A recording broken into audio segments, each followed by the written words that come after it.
Hello, in this video I'm going to be playing you guys how you can win with the Aston Militarum Leman Russ battle tanks.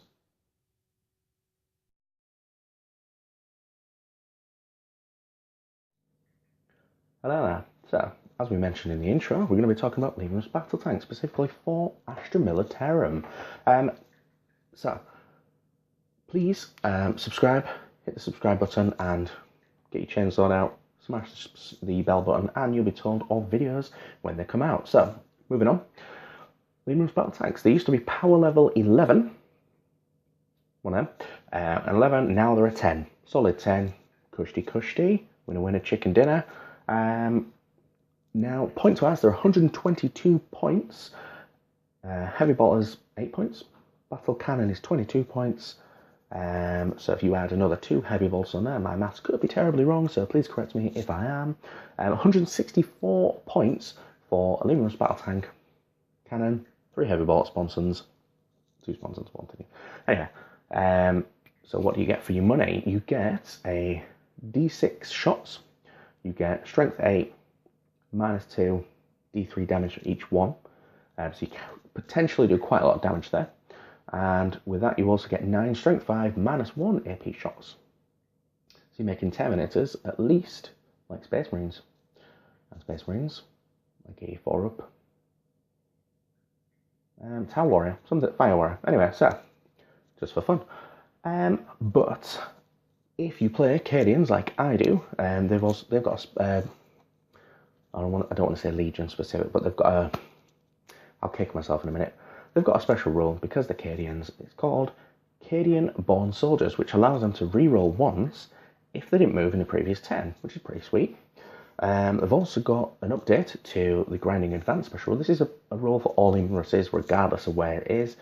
So it could be in Renegades or Heretics. It could be in a Genestealer army, and they also do this. So you can fire twice with the turret weapon if you haven't moved, and you also don't get any restrictions if you did move to the hitting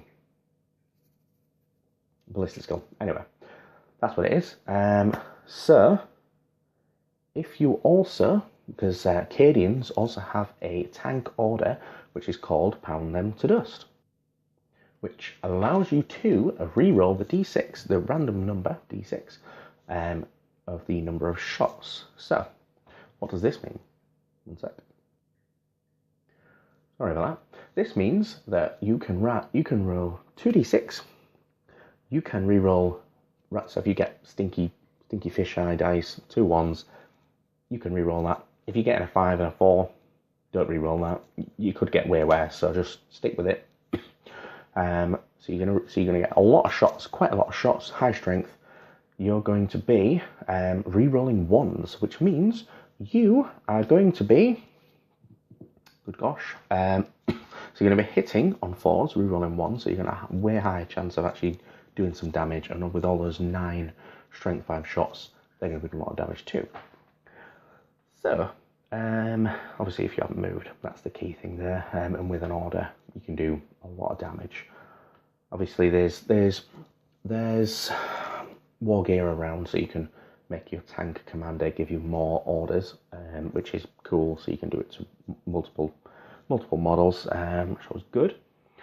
So obviously that's a lot of shots, a lot of high strength shots, a lot of AP removing armor piercing bullets. You could give it a heavy stub. I haven't done most of the time because I've just literally modelled it on. So you could give them a heavy stubber or a storm bolter. Again, 2 to 4 shots within 12 inches. I think that's way better in my opinion. Yeah, tell me what you think down below, but that's my opinion. So with the stratagems, you got a bit more choice. So you can do a little bit of a surprise attack. So for 1 command point, instead of hitting on 5s with your battle tank, you can hit on a 2+, which is quite good. Strength 7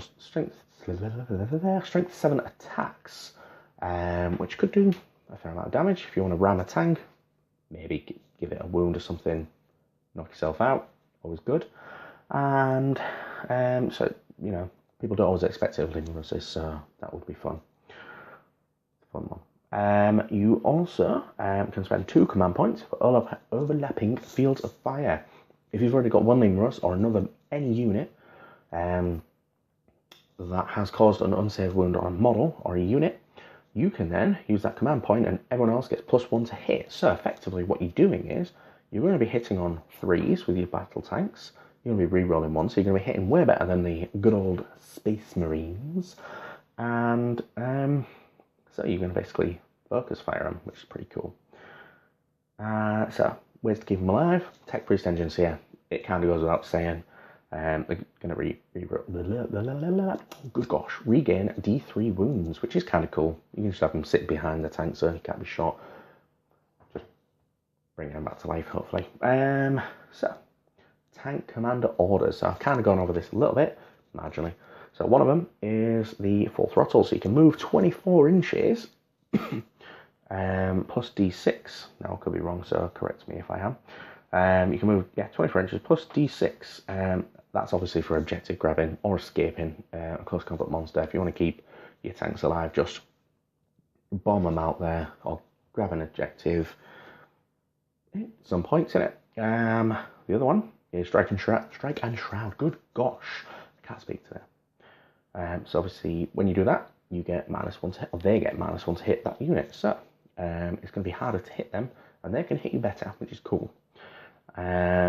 The other one's Pound to Dust, which I've already gone over. So in my personal opinion, we'll call it there. I think Leman Russ battle tanks are pretty much winner chicken dinner. They're doing really awesome right now. Power level 10.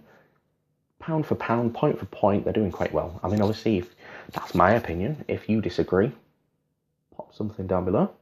Opinions are very welcome. That's it. Thank you.